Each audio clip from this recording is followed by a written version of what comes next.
So we'll try and talk to these people who work here in the juice center to understand about what their experience has been serving this fresh fruit juice to people for close to 50 decades. That's almost half a century. Sir सबसे पहले आप बताइए ये जो juice shop है ये exactly कितना पुराना है? ये 1971 से है, करीब 52-53 साल हो गया और हम यहाँ 36 साल से हैं। आप यहाँ पे 36 साल? जी।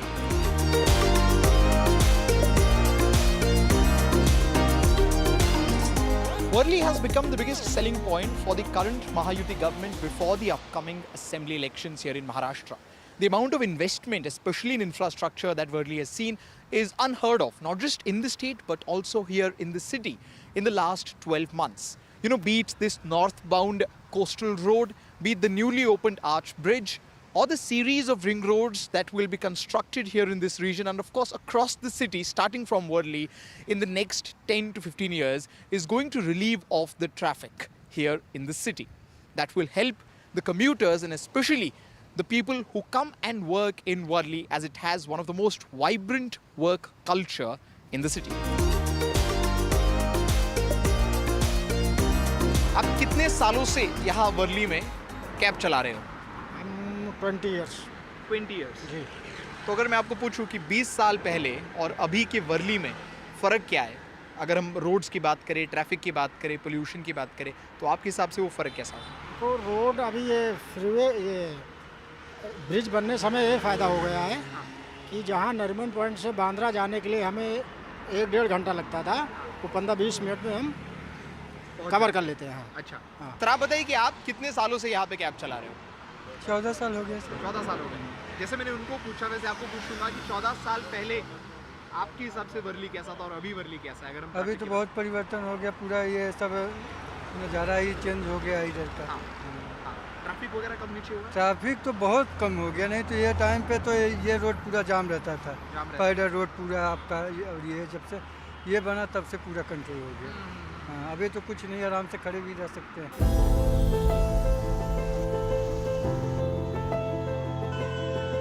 One of the major attractions here in the Worli constituency is this region, and that is the Koivada. At this moment, I'm present in the Gram Devat Mandir of Koivada here in Worli. As you can see behind me, this is believed to be a temple which is close to 700 to 800 years old. And these people are the original inhabitants of Mumbai. Of course, they have their own issues, they have their own problems, challenges, and also their own expectations when it comes to elections and leaders. We'll try and talk to a few of them who are here in the temple about what exactly do they think about the elections, amongst many other things. तो यहाँ जो लोग रहते हैं उनको शौचालय या road, lights, drainage line, ये सब एम्यूनिटीज़ जो मिलनी चाहिए वो मिल नहीं सकती। क्यों? ये हमारे जो मकान बने हैं वो रोड तो वही है जगह पर, उसमें वो जो एम्यूनिटीज़ जो कुछ मांगता है वो हो नहीं सकती उसमें पूरी। अभी नेताओं क्या है, खाली वो मतलब के लिए आते हैं नेता लोग। अभी कोई आके देखता नहीं कि हमारी समस्या क्या है। अभी समस्या इतनी गंभीर है कि अभी जो हमारा परिवार था वो बढ़ गया। परिवार बढ़ने से अभी यहाँ पे कोई रहते नहीं, जैसा किसी के 4 भाई है, 3 भाई है, जगह कम होने से वो सब लंबा चले गए। रोड बहुत नैरो हो गए। अभी रोड का रिनोवेशन किया है और रोड टिकते नहीं हैं बिकॉज ऑफ जो भी आपको मालूम है कि अच्छा मटेरियल वगैरह। ये तीसरी बात ये है कि यहाँ ड्रेनेज लाइन ठीक से नहीं है। गवर्नमेंट का फंड है कि हर घर शौचालय होना चाहिए। हमारा जो प्रतिनिधित्व करेगा, जो भी हमारा नेता होगा, तो हम उससे ही मांग करेंगे ना। Hundreds of politicians come here to Siddhivinayak temple every year before elections to pray. And this year, I bet the queue is going to be slightly longer given the political landscape of this state. Talking specifically about Worli, in the last 35 years, this region has seen a non-Shiv Sena MLA only for one term. But a lot has changed since 2019 till now, including the split in Shiv Sena. So whom will this constituency of Worli trust this time around? Will it be Shiv Sena UBT, Shinde Sena, or perhaps a third party representing the voices of Marathi Manus is something that only time can tell us. This is Anuj Raide with camera person Hemant Mohite for NDTV.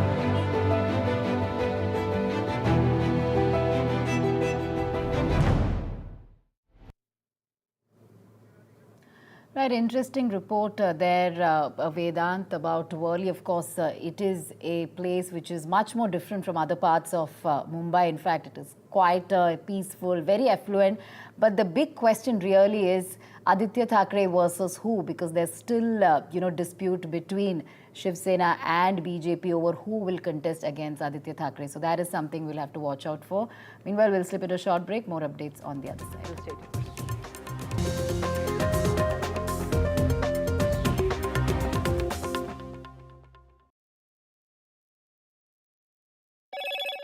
Hello, Moto. Motorola Edge 50 Pro, world's first AI-powered pro-grade camera.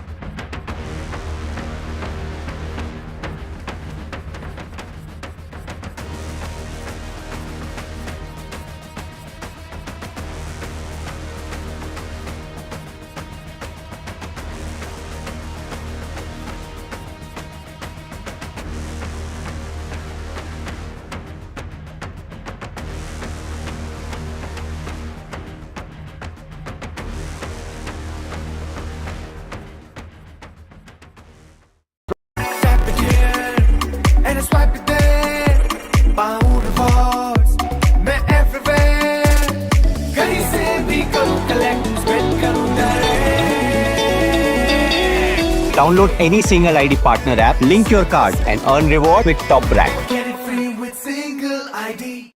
Stay informed and entertained with the new and updated NDTV News app. You can watch all our channels live, listen to podcasts, read breaking and exclusive news from around the world and more. Download the NDTV app today and get access to the best journalism and storytelling on your smartphone or tablet. The NDTV app. News that matters to you. New day, new show, a new experience. Start your day with the news, not views. We bring you stories that matter and impact your life. News that informs and keeps you ahead. From Maximum City, Mumbai, to the seat of power, Delhi, NDTV brings you the best breakfast show. Breakfast news on NDTV, 8 a.m. every day. NDTV proudly presents NDTV World Summit 2024, the India Century. I now request the Honorable Prime Minister to launch NDTV World. Prime Minister Narendra Modi's inaugural session at the NDTV Summit outlined his vision for the India Century, driven by aspirational India. हमारा प्रयास होगा भारत की century सिर्फ भारत की नहीं बल्कि पूरी मानवता की जीत की सेंचुरी बने. The summit brought together prominent global leaders, highlighting India's pivotal role on the world stage. Not just Indians trusting India's leadership, but the global South especially trusting India's leadership. Canada is concerned, I think there are some very specific.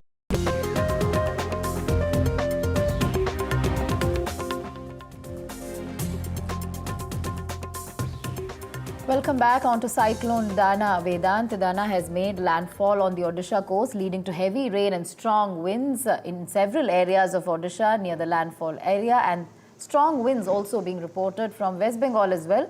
Reports of trees being uprooted have come in from Dhamra, where the cyclone has made a landfall. That's right, and the impact, of course, will be assessed only after perhaps evening. Right now, authorities are on alert for snapped power lines and disruption of other services, and daybreak authorities will begin the process of assessing the damage due to winds and heavy rain. Let me go across live to my colleague Saurabh Gupta joining us from Kolkata. So Saurabh, I can see it's raining there in Kolkata as well. But what's the situation as far as Odisha is concerned? Have the airport operations resumed? Yes, the news that we have, the update that we have at this point is flight operations have resumed at Netaji Subhash Chandra Bose International Airport in Kolkata at 8 this morning. It was supposed to be closed till 9, but they've resumed it at 8 o'clock in the morning. And the first departure was a flight to Imphal, and also the first arrival was a flight from Delhi to Kolkata. And also operations at the Biju Patnaik International Airport in Bhubaneswar have also resumed at 8 o'clock in the morning. So flight operations are resuming after the landfall of Cyclone Dana. Now flight operations were discontinued for a brief almost 12 hours because of a little more than 12 hours actually. Kolkata airport had shut at 6 o'clock, Bhubaneswar airport had shut at 5 o'clock because of the strong winds that were expected. Kolkata largely has been spared of strong winds, but it's of course seeing a lot of rain. And this is of course due to the cyclonic activity in the neighborhood. Dhamra of course has seen very strong winds. Digha in East Midnapore has also seen very strong winds. And these are winds that we are seeing because of the cyclonic activity. Now trees have been uprooted in some places is what we've heard. But already, as you know, teams have been kept on standby for, monitoring these situations and resolving any situation that may arise because of the cyclone. And that's something that we are seeing as well this morning with trees in several places. But it's a rainy situation in the whole of eastern India. One can say large parts of eastern India, at least Odisha and West Bengal, expected to see rainy weather. And, this is something that also the weather department had alerted about. Cyclone Dana has made landfall, and it's now, of course, slowly going to de-intensify into a cyclonic storm from a severe cyclonic storm. But when it made landfall at around midnight last night, the wind speeds were 110 to gusting up to 120 kilometers per hour. All right, thank you, Saurabh, for getting us all those details. So, cyclone there making a landfall. Take care of yourself, Saurabh. We'll keep coming back to you. Let's move on. President of India has appointed Justice Sanjeev Khanna Vedant as the 51st Chief Justice of India, days after Chandrachud wrote to the Union Law Ministry naming him as his successor. That's right. Justice Khanna is the second most senior judge of the Supreme Court. Remember, Justice Khanna will serve a 6-month term until his retirement on May the 13th next year. The transition follows the established convention wherein the outgoing Chief Justice nominates the second most senior judge. Remember, Justice Sanjeev Khanna recently granted bail to former Chief Minister Arvind Kejriwal.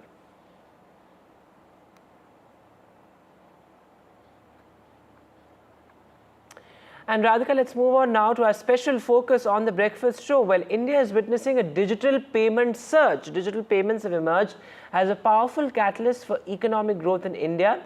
In fact, a study by the Reserve Bank of India highlights this transformative trend, revealing that the share of digital payments has more than doubled from 14 to 19% in March to an impressive 40 to 48% in March this year. Now, the shift is reshaping consumer behavior and facilitating a more dynamic economic landscape. Of course, all of us have also shifted largely, Radhika, completely, in fact, to UPI payments. Absolutely. We keep very little cash these days. In fact, as of March 2024, cash still accounts for 60% of consumer expenditure, but its dominance is rapidly declining. Transition to digital payment has accelerated, particularly in the wake of COVID-19 pandemic, which pushed many consumers and businesses to adopt contactless, transfer of money. We have a guest joining with us, Vedant. It's Aruna Sharma, former member, Digitization Committee, Reserve Bank of India. Thank you, ma'am, for joining us on this important discussion. So, very interesting trend there. So, cash transaction declining, more of UPI payment being done. Take us through what factors have contributed to this shift in a country like India, and what is going to be its impact on India economy at large? Very rightly said. See, you have nearly 650 million smartphones. When we were working on deepening digital payment, the smartphone population was only 30 to 40%. Now it is 60%.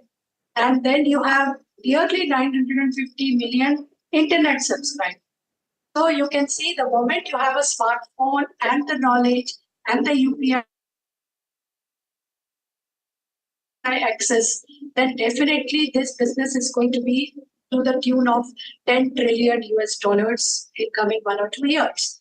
But having said that, now nearly 86% of India's GDP is going for the digital payment, besides internet banking through the UPI also. But what is worrisome is the news items which keep on coming, that are we incentivizing digital payment or are we disincentivizing digital? Because when you look at it, you know, the charges, that 1.1 charges which is being talked about, and some of the banks are going ahead with it. When a research was done about it for the peer-to-peer and peer-to-merchant payments, the response was 73% of the respondents will stop using the digital payments if this charge comes. So I think there is a need to be positive signals as to both to incentivize this digital payment, which is growing in leaps and bounds. And one point is there that even though the cash payment in percentage term has come down, in absolute terms, if you look at the digital data, it is still 3.49 million INR kind of a thing was there. Now it has gone up to 3.52 billion INR.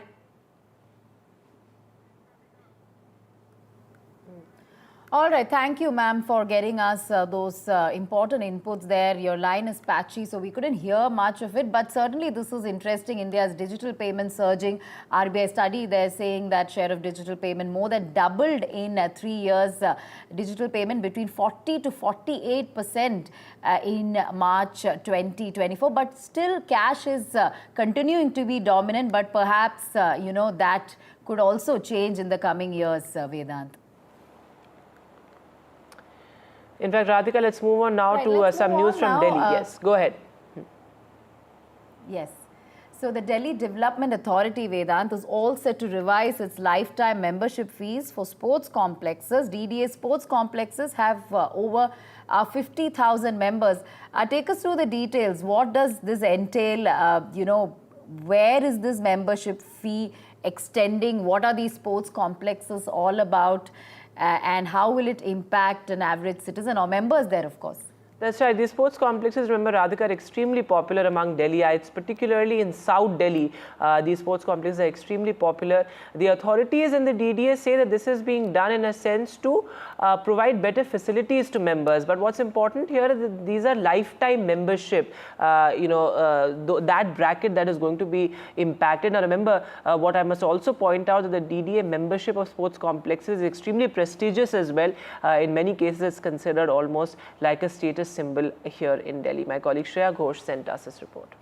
So I'm joined by two members of the Siri Fort Sports Complex as the members are quite frustrated with the staggering increase in the fee structure at the sports complex. How do you personally see this increase in fee structure? The increase from 30 lakhs to 3 lakhs almost, it's like thrice what they are doing it, and it's quite arbitrary. And it's just, are they trying to make it into a luxury or elite club? They can't, the reason why a government provides us with a complex, a sports complex, is so that every person coming from every walk of life can do this, can afford this. But if they are trying to make it into a luxury, everything does not need to be a luxury basically. It's already great as it is, and a basic adjustment to the fee, a reasonable adjustment to the fee makes sense. But this is just not. Lifetime membership fee has been increased from say 49,000 to 1 lakh for government employees, and for private sector employees 1 lakh to 7 lakhs. So which is a very, very high increase. And we've also seen that the temporary membership and associate membership, all that has been removed. Yeah, mostly what we do is when some people have come from other states, they come here for a fixed period of time and they want to avail these services that is provided by the government here. But they can't do that now because 3 month availability, that has now been increased. 6 months has been already forfeited, and 1 year is exorbitant, the rate. So it's very frustrating as well. How do you see this panning out? Are you all planning to negotiate this with the DDO officials and revoke the revised fee hike? Or do you think, how do you personally plan to navigate this fee hike? we do aim to put forth a proper demands and petition to the DDA as to what are their reasons and come to a reasonable conclusion or a basic middle ground, so that we are also, not just we, like everybody who has, like who can't afford anything else, they come here and they avail this. Shifting focus, Union Aviation Minister Vedant Ramohan Naidu inaugurated Airbus's new India and South Asia headquarters located at Delhi's Indira Gandhi International Airport in the presence of Michael Scholhorn, CEO of Airbus Defence and Space, and Remy Mollard, President and MD of Airbus in India and South Asia. That's right. The facility will serve as the epicenter, Radhika, for Airbus's operations in India, housing all three business units, commercial aircraft, helicopters, and defense and space, bringing Airbus closer to its customers in India and in the South Asia region. So a big boost to Indian aviation.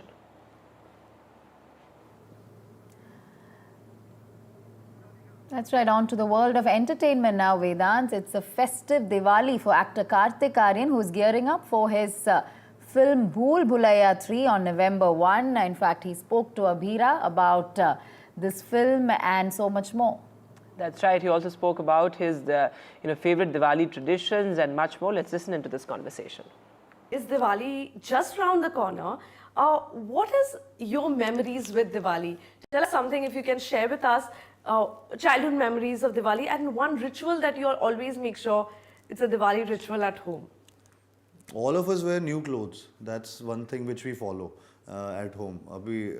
So वो चीज़ तो बचपन से वो हो रही है, and we have always been excited कि we get some new clothes for everyone and in our family, and we do that. And वो of course मुहूर्त होता है, पूजा होती है, तो वो एक set time पे हम लोग पूजा करते हैं घर पे. And visiting friends and families, and of course they are also visiting us, and so that's been the case always. And I remember that बचपन में भी यही करते थे हम लोग. और पटाखे बहुत पहले करता था, अब नहीं करता. अब तो बंद ही हो गया.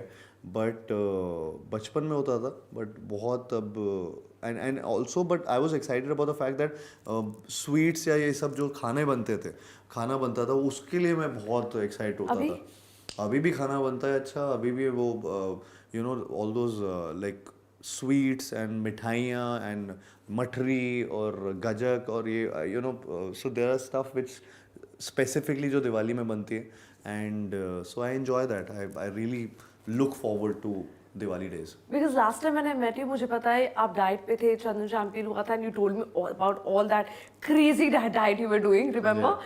So now 2 साल तो दिवाली नहीं बनाई मैंने. So there you go. 2 साल नहीं बनाई दिवाली. इस दिवाली तो इस दिवाली भूल भुलैया वाली अगर होती है तो बहुत खाना खाऊंगा. Okay, I have a Diwali rapid fire for you. Okay, quickly. When we say Diwali, what comes to your mind? Like holidays, छुट्टी, मजे. Yeah. One Diwali tradition you follow at home. The same thing I said. Wearing new clothes. Yeah. Sweet or savory? What's your favorite Diwali snack? Sweet. Do you prefer lighting diyas or bursting crackers? Lighting diyas. One Diwali gift you will never forget. It's weird. My sister gifted me a PlayStation. So I remember. Ladki or PlayStation. Yeah. Oh my god. Okay, a Bollywood movie you love watching maybe every Diwali. Every Diwali. Diwali में मैं thinking मतलब theatres जाके तो जो release होती है वही देखूंगा, लेकिन एवरी दिवाली अगर मुझे फिल्म देखनी है, अगर दिवाली सोचो तो क्या मूवी दिमाग में आती है? जैसे मैं बोलूंगी हम साथ साथ है. हाँ, मैं बोलूंगा भूल भुलैया. 1 देख लो, 2 देख लो, अभी 3 देख लो. कैसे कोई अपना प्रमोशन कैसे इतना कर रहा है भाई, देख लो. Okay, fine, I'll take it. Lakshmi Puja or Diwali parties, which one are you more excited about? ये दिवाली पार्टीज का कॉन्सेप्ट ना मेरे लाइफ में बहुत लेट आया, वो यहाँ पर आकर आया, और वो भी ऑफ लेटली. तो मैं लक्ष्मी पूजा ज़्यादा एक्साइटेड रहता था क्योंकि वो विथ फैमिली रहता है पूरे टाइम, एंड या तो. Okay, Gold, silver, or something else? What's your Diwali shopping guilty pleasure like? I'm thinking. कभी गोल्ड खरीदा है मम्मा के लिए दिवाली के टाइम पे? नहीं, उन्होंने खरीदा, मैंने नहीं खरीदा, गोल्ड नहीं खरीदा, silver. I don't know. I'm clothes, more and more clothes. Like I don't stop. Oh really? Yeah. You are shopaholic. When it comes to this, yeah. कारहॉलिक भी, सब कुछ. ये नहीं बोला कि गाड़ियाँ खरीद लेता हूँ. नहीं, ये नहीं बोला. ये मैंने अभी तक इस दिवाली मैंने गाड़ी नहीं खरीदी. ये सोच के बताना, a Diwali tradition you will want to pass on to the next generation. I think spending time with your family. वो बहुत होता है दिवाली में कि you get time to spend with your family, and otherwise we are usually in our own world, and I think Diwali में ये बहुत बचपन से ये रहा है मेरे कि घर पे हम लोग ज़्यादा टाइम स्पेंड करते हैं उस दिन. दिवाली में हम कोई बाहर नहीं जाते. हाँ, it's more like that. That's the ritual because Lakshmi आती है. Exactly. Right? Exactly. दरवाजा खुला रखते हो? दरवाजा खुला नहीं रखते, अभी रखूँगा. अभी रखूँगा. And finally, Radhika, a big success for Indian wildlife conservation. Well, a glimmer of hope for the great Indian bustard. That's right, first ever artificial insemination. In fact, chick hatched on October 16. Big conservation success in Rajasthan. Great Indian bustard was critically endangered. So absolutely historic first in conservation efforts, Vedant.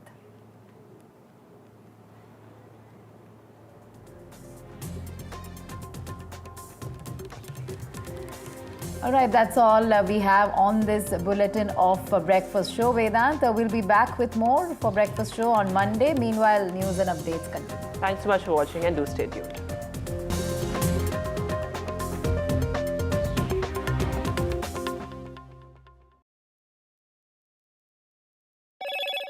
Hello, Moto. Motorola Edge 50 Pro. World's first AI-powered pro-grade camera.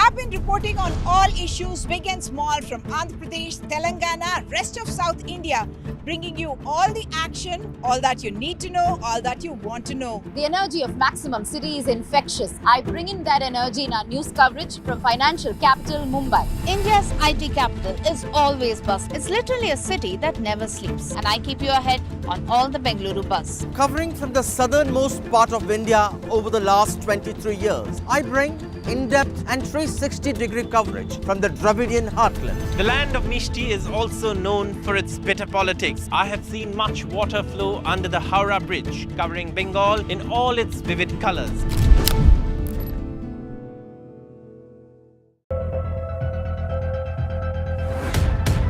We reached an agreement on patrolling. We have gone back to where the situation was in 2020, and we can say with that the disengagement process with China, you can say, has been completed. The understanding, to my knowledge, is that we will be able to do the patrolling which we were doing in 2020. NDTV proudly upholds its legacy of trust and credibility.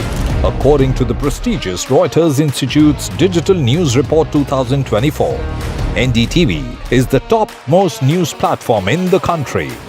Number 1 in both online and offline reach in India. Beating all its competition, NDTV stands for trust.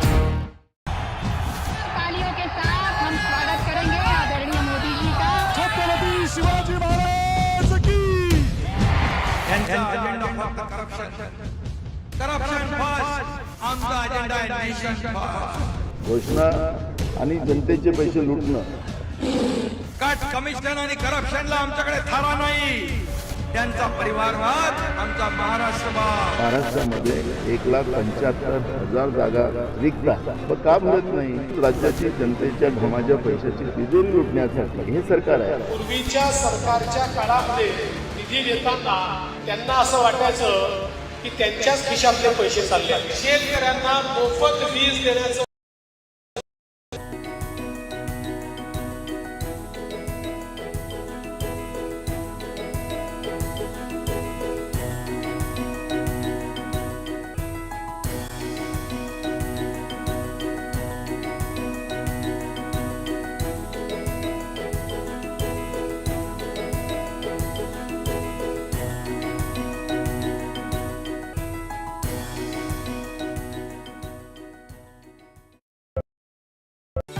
Stay informed and entertained with the new and updated NDTV News app. You can watch all our channels live, listen to podcasts, read breaking and exclusive news from around the world and more. Download the NDTV app today and get access to the best journalism and storytelling on your smartphone or tablet. The NDTV app. News that matters to you. New day, new show, a new experience. Start your day with the news, not views. We bring you stories that matter and impact your life. News that informs and keeps you ahead. From maximum city, Mumbai, to the seat of power, Delhi, NDTV brings you the best breakfast show. Breakfast news on NDTV, 8 a.m. every day. NDTV proudly presents NDTV World Summit 2024, the India Century.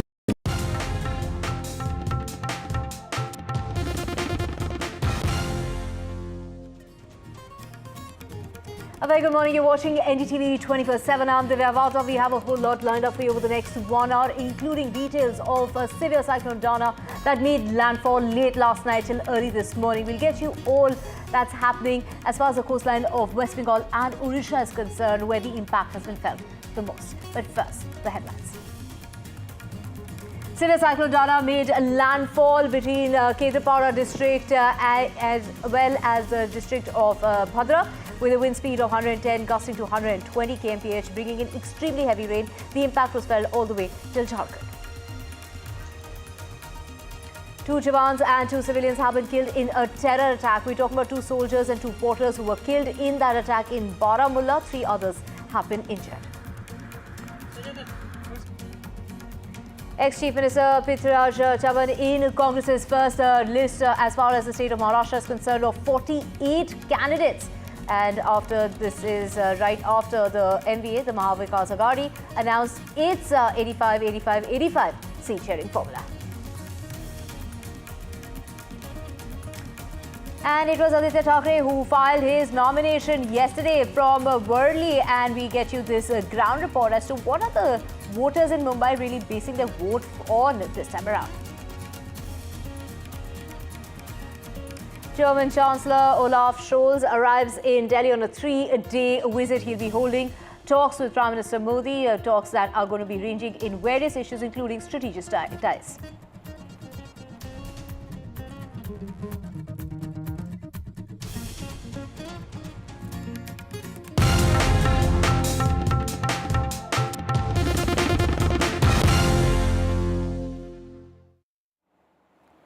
Let's get your top story and very tragic news coming in of yet another attack in Jammu and Kashmir, in which 2 soldiers have been killed in this terror attack that took place in Baramulla. 2 porters were also killed in that attack and 3 others have been injured, with Omar Abdullah, the Chief Minister, condemning the attack, calling it a matter of serious concern. And the Indian Army's corps in a post on X has confirmed the exchange of fire that happened between the soldiers and the terrorists in Baramulla. Terrorists first attacked that army vehicle in the evening, and the attack comes just hours after a labourer was shot at and injured in Jammu and Kashmir. So this attack that took place on an army vehicle was the second in the Union territory in a matter of 72 hours. And to get more on this, we have Omar Abdullah has tweeted and said that it's a very unfortunate news about the attack on the army vehicle, and has said that this is the recent spat of attacks that one has seen in Kashmir is a matter of serious concern. He's condemning this attack in the strongest possible term and sending his condolences to the loved ones of the people who lost their lives, and also praying that the injured make a complete and swift recovery. Nazir joining us to get us more on this. Nazir, when we talk about this attack that's being highly condemned, whether it's Omar Abdullah or it's Mehbooba Mufti, take us through this latest attack that's taken place on this military truck that was carrying supplies that's claimed 4 lives. Well, we have seen series of attacks on the army and army vehicles in Jammu region. Now we see this spreading to the valley. And it is an area, Butapathri, which was always free from militancy. We had never heard before that there was a single incident like this in last more than 3 decades. But yesterday there was an ambush on army truck, which army said was an exchange of fire, in which 2 army soldiers have been killed in action. 2 army porters who have been identified as Zahoor Ahmed and Mushtaq Ahmed, they have also been killed. 3 soldiers have been injured. The killed porters belong to Bonyar area of Baramulla district. A major coordinated search operation has been launched in the area. During nights, it's almost very difficult. Survival is very difficult because these are areas where we have sub-zero temperature even today. And how could these attackers, militants, survive there, stay there? Because it's not an area which has a population, local population living there. So it is quite a challenge for the security agencies to deal with such a situation where we see such an organized attack, and it appears that they were highly armed and highly trained, these attackers, the way we have seen in Jammu region. And it happened just days after the attack on these road tunnel workers, in which 7 people, including a doctor, were killed at Gagangir in Sonmarg area. And both these attack sites are close to 2 important tourist destinations in Jammu and Kashmir. So that remains another concern. Yesterday, JNK's Lieutenant Governor Manoj Sinha, he chaired a high-level security review meeting after the series of incidents. But by the evening, we have this attack.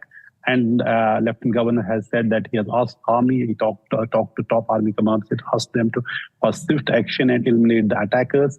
And we see this spread of militancy remains a bigger challenge. And also now it would be the capability of the central government and the state administration to deal with in synergy, because now the civil administration is with the elected government and the security and law and order with the Lieutenant Governor and the central government. Yesterday we saw Chief Minister Omar Abdullah meeting with the Prime Minister, Defense Minister, and Highways and Roads Minister Nitin Gadkari. Before that, he had met the Home Minister Amit Shah as well. So clearly it was trying to send a message, look, both the elected government and the central government is on the same page, even as the JNK is as a union territory, and so long it remains a union territory, law and order and police will remain with the central government and the Lieutenant Governor. But police clearly cannot operate in isolation. There has to be a complete coordination between the local police and the army and the local administration and the civilian and the political setup as well, to when it comes to fighting militancy in Jammu and Kashmir. But right now we see this operation is underway. We have to see if security forces are anyway closer to those attackers, track them down, or like in the past they have managed to escape. It happened they managed to escape after carrying out an attack on tunnel workers, and they appear to have escaped after yesterday's attack as well. So it remains a major challenge to dealing with this type of militancy, as we see in most of the attacks in Jammu. After every attack, militants had managed to escape. Right. Thank you so much, Nazir, for joining us with those details in regard to the latest attack that's taken place in Jammu and Kashmir. Moving on now to more news coming in, and this is in regard to severe Cyclone Dana that made landfall between Kedrapara district and Bhadrak. This is with a wind speed of 110 gusting to 120 kmph with extremely heavy rain that impacted the coastline of both West Bengal as well as Odisha, the impact of which was felt even all the way in Jharkhand. Now, reports of trees being uprooted have come in from Dhamra. East Midnapur in West Bengal is also witnessing the impact, and of course there are places such as Digha where very heavy showers have been reported, and authorities in turn have snapped power lines and disruption of other services in both states that have evacuated lakhs and lakhs of people. They've shut down schools, cancelled more than 400 trains, suspended flight operations. Now, in fact, the airport operations will resume now at 9 o'clock. The In fact, the resumption was supposed to begin as far as both the airports are concerned. We're talking about the Bhubaneswar airport as well as the Kolkata airport. The process of restoration of services is starting from early this morning. And of course, when we talk about Odisha, the Chief Minister said that they had evacuated about 5.8 lakh people and deployed about 385 rescue teams comprising of the NDRF. And also, in fact, when we talk about West Bengal, more than 2 lakh people were evacuated. And we have Saurabh joining us to get us a sense of the situation on the ground this morning. Saurabh, take us through how bad is the situation, how many people have been impacted, and what are the kind of provisions and arrangements that have been made for the ones evacuated? Well, firstly, let me share the update on the airport operations, because airport operations have resumed is what we've been told. The first flight has landed and the first flight has also taken off after resuming airport operations this morning. And this, of course, is both for Bhubaneswar Airport and for Kolkata Airport. Operations have finally resumed. The cyclone has made landfall. As a result of this is very rainy weather in Kolkata, and also East Midnapore and places like Dhamra in Bhubaneswar, I beg your pardon, in Odisha, and also other places like Bhitarkanika are seeing very strong winds and also heavy rain. And of course, even the Hooghly River, a little bit of sort of waves in the river as well, and the very heavy rain too, because the water level definitely even in the river is high. But this is again, also depends on the tide. But what we know is that the cyclone has made landfall. So far, we haven't heard any news or any unfortunate news of casualties, which is a good thing, because obviously this is something that is what the authorities want to sort of prevent. They know that there will be some amount of damage from these strong winds and also, very heavy rain. But the priority remains saving lives. And if they can do that, they believe that the cyclone management has been successful. And states like Odisha, states like West Bengal, over the years have learned how to tackle cyclones. There are many cyclones that originate in the Bay of Bengal. These states are very, very prone to heavy rains. They're prone to floods. They're also prone to cyclones because cyclones originate in the Bay of Bengal. So obviously, the focus is on saving lives. Lakhs evacuated in Bengal to cyclone relief shelters. Even in Odisha, even more, that figure. And that is to ensure that no lives are lost, and that's something that's been done. However, till the situation improves a bit, you can see right now the weather is not looking very good even in Kolkata. Very, very cloudy and very heavy rain continuing even in cities like Kolkata, which are not so close to the landfall site. But at this point, the weather, of course, still remains bad in large parts of eastern India with the effect of Cyclone Dana, which has made landfall last night. Right. Of course, Saurabh, we can see the impact of that cyclone that will be felt over not just the course of day, but even tomorrow. We're expecting very heavy showers. And of course, it is extremely windy, as we can tell from the visuals on our screen. The impact will be felt. A word of caution that just because of cyclones made landfall doesn't mean that it's all over. The impact will be felt for another day and a half.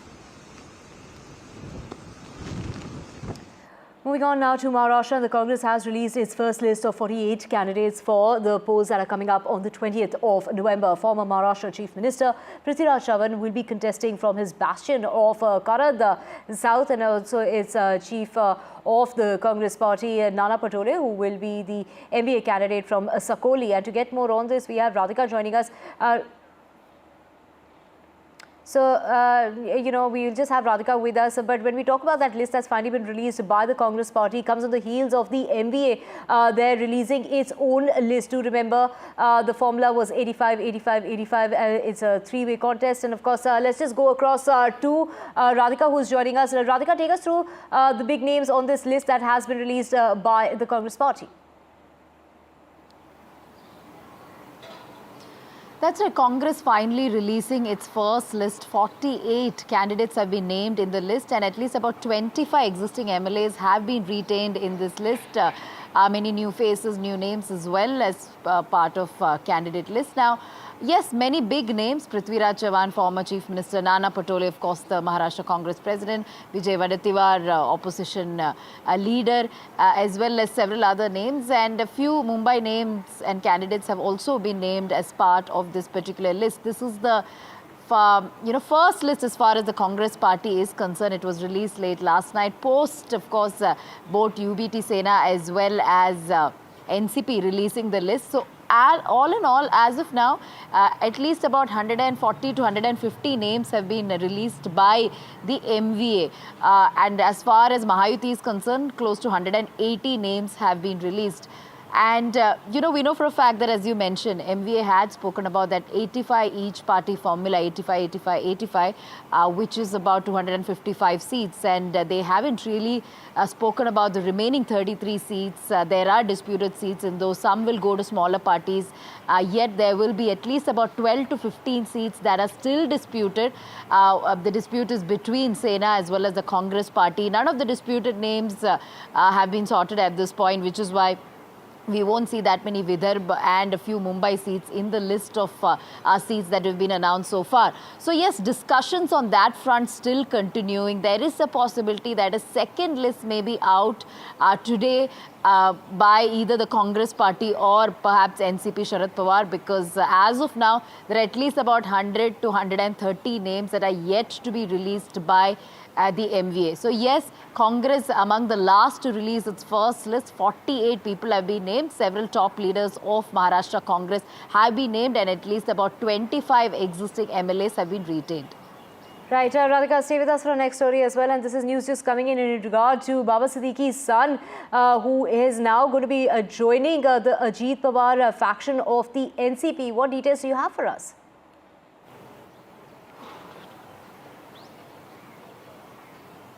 Right, Baba Siddiqui could be joining Ajit Pawar faction of the NCP. That's the news that we are getting. As far as Zeeshan Siddiqui is concerned, Baba Siddiqui's son Zeeshan, he had been at loggerheads with the Congress party for quite some time. We know the tragedy that struck Zeeshan Siddiqui's family.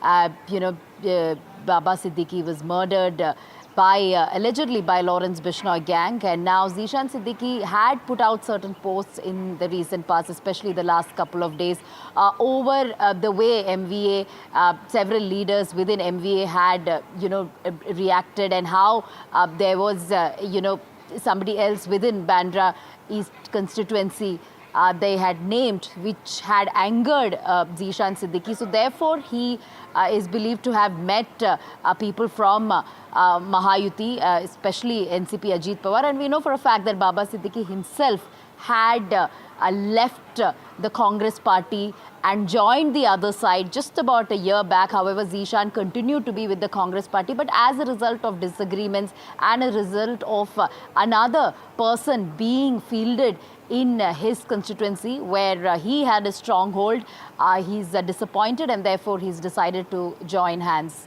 with the other side. Right, this of course after Baba Siddiqui was expelled by the Congress in August after the party reported cross-voting in legislative council polls, and now his son is being roped in, and it is in fact Zeeshan Siddiqui who spoke with my colleague Paras. Let's listen in to what he has to say about his political plans. Zeeshan Siddiqui हमारे साथ हैं। उन्होंने NCP Ajit Pawar गुट को अभी join किया है।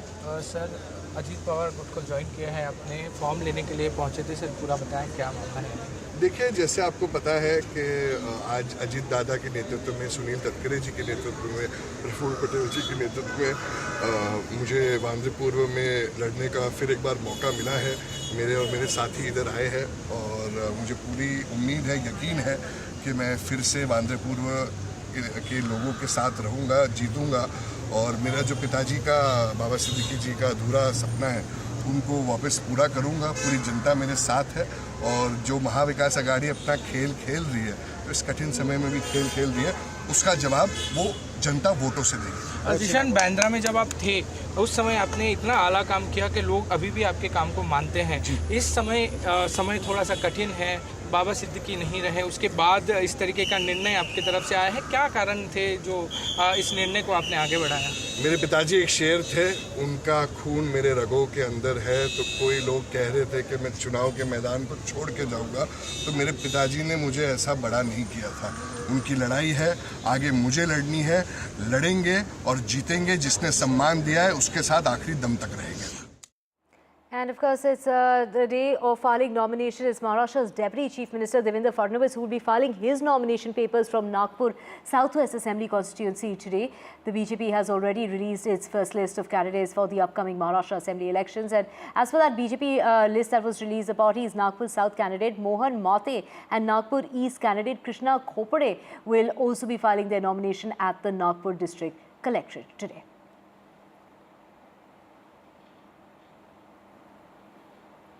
And Worli is perhaps the biggest selling point for the current Mahayuti government. In the last 12 months, Worli has seen an infrastructure development like no other, be it the opening of the northbound coastal road, the newly opened Arch Bridge, or the upcoming ambitious ring road projects meant to release the city of its massive load.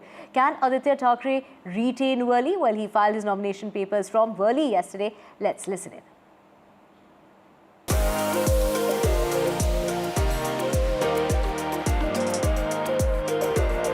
I'm standing on the Bandra-Worli Sea Link, and we will be taking this iconic 5.6 kilometer long sea bridge to reach Worli. Now, telling you a little bit about Worli, for me, it is mini Mumbai. Now, I know that there is a very cliche term and it has been used for many other regions in Mumbai as well. But let me tell you why, according to me, Worli fits the bill best. When you look at Worli, on one hand, it has got all of this futuristic infrastructure. You know, it has got the coastal road, a very vibrant work culture, and of course, the new bridge, which was introduced or rather inaugurated just a while back. But at the same time, Worli is also home to Mumbai's original inhabitants, and that is the Koi people. On one end, on one geographical end of Worli, you'll find the much respected and centuries-old Haji Ali Dargah. And on the other geographical end of Worli, you'll find the much revered Siddhivinayak temple. Worli captures the essence and idea of Mumbai like no other region. Now let us then take this road and go to Worli, try and speak to people about a lot of things, about how it is like to live life in Worli, in Koivada, and also about their challenges ahead of the much important 2024 State Assembly elections here in Maharashtra.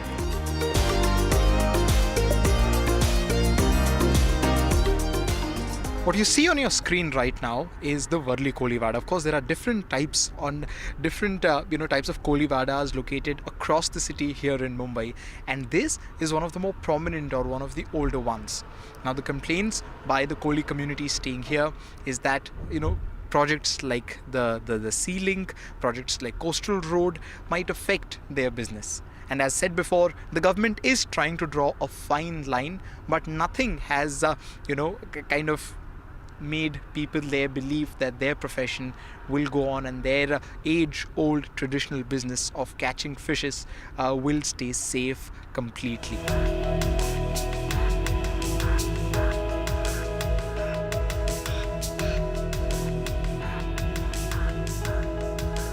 As we all know, the famous Haji Ali Dargah is located in the sea, and the sea here in Mumbai is known for being quite notorious when it comes to being torrential rainfalls or even during the tsunami, the infamous tsunamis which took place here in Mumbai. But this was one of the few places which remain unhampered by the wrath of rain gods or even by the wrath of sea gods here in Mumbai, which is why the faith that Mumbaikars have. Now, when I talk about Mumbaikars, I talk about people from across different religions. The faith they have in this place is second to none. For them, this place is as important as any other religious place in Mumbai.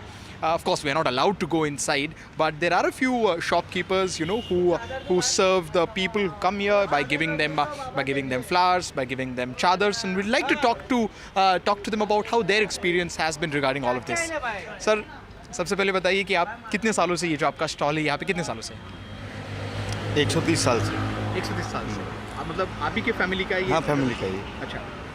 Sir बताइए कि हाजी अली के बारे में ऐसी क्या खास बात है जिसकी वजह से करोड़ों मुंबईकर्स सालाना ऑल ओवर द वर्ल्ड सालाना इस जगह पे आते हैं हमेशा? हाजी अली की खासियत ऐसी है, आप जो भी दिल से मन्नत मांगोगे हर विश आपकी पूरी हो जाएगी। सर, हमारा ये जो मुंबई शहर है, इसकी खासियत ऐसी है कि अलग अलग जात पंथ धर्म के लोग यहाँ पे रहते हैं, और ये जो हाजी अली दरगाह है ये भी उस चीज़ को सिंबलाइज़ करता है। यहाँ पे बस एक धर्म के लोग नहीं जाते। अभी मैं देख रहा हूँ कि बहुत सारे हमारे भाई, बहुत सारे हमारे माएँ जो कि अलग अलग धर्मों से वो भी अंदर जाते हैं और सब it's everyone is welcomed inside. तो इसके बारे में थोड़ा बताइए कि ये जो इतना ओपन है सारे लोगों के लिए, आपने इतने सालों में आप तो पूरा बचपन आपका यहाँ गया होगा, इसके बारे में बताइए। यहाँ पर हर रिलीजन के पब्लिक आती है और उनके दिल में जो मन्नत रहती है, किसको बच्चा नहीं होता है या किसका बिजनेस डब हुआ है, सब उनकी मन्नत पूरी की जाती है। हाजी दरगाह किसको नाराज़ नहीं करते बाबा, सबकी विश पूरी की जाती है।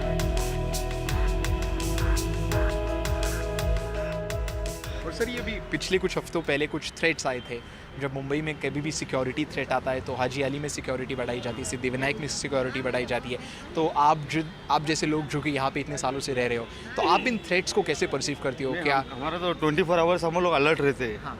या कोई ऐसा संशित आदमी कोई दिख गया है तो हम बाजू में एक पुलिस स्टेशन है, वहाँ पर हम लोग अलर्ट कर देते हैं, भाई ये आदमी ऐसा है, कोई आया है हुआ है या क्यों बैग रखी हुई है, हम अलर्ट कर देते पुलिस को। कर देते हैं और पुलिस भी रिएक्ट। हाँ, एकदम एकदम।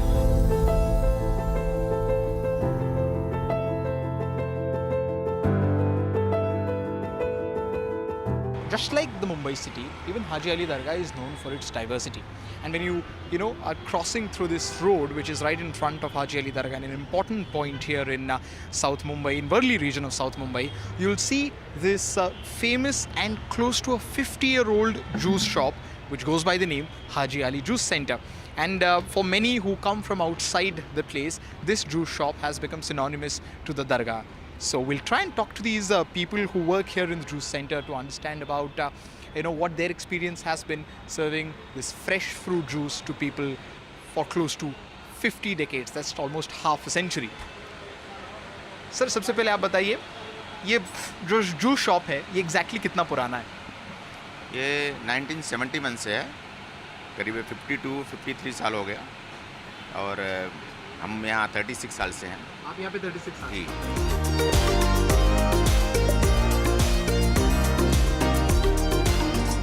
Worli has become the biggest selling point for the current Mahayuti government before the upcoming assembly elections here in Maharashtra. The amount of investment, especially in infrastructure, that Worli has seen is unheard of, not just in the state but also here in the city in the last 12 months. You know, be it this northbound coastal road, be it the newly opened arch bridge, or the series of ring roads that will be constructed here in this region and of course across the city, starting from Worli in the next 10 to 15 years, is going to relieve of the traffic here in the city.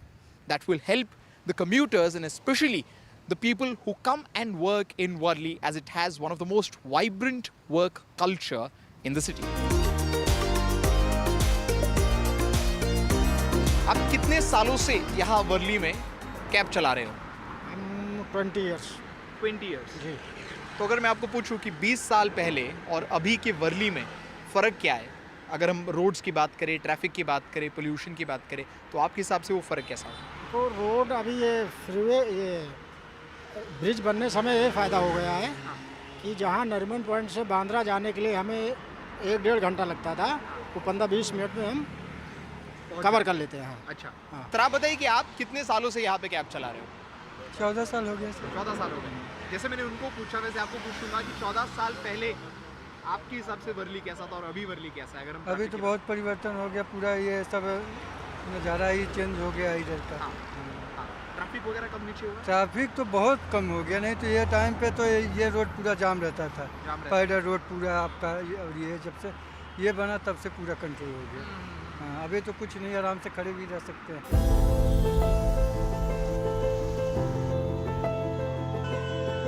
One of the major attractions here in the Worli constituency is this region, and that is the Koevada.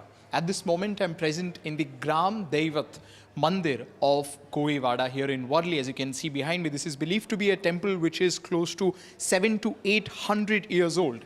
And these people are the original inhabitants of Mumbai. Of course, they have their own issues, they have their own problems, challenges, and also their own expectations when it comes to elections and leaders. We'll try and talk to a few of them who are here in the temple about what exactly do they think about the elections, amongst many other things. तो यहाँ जो लोग रहते हैं उनको शौचालय या road, lights, drainage line, ये सब एम्यूनिटीज़ जो मिलनी चाहिए वो मिल नहीं सकती।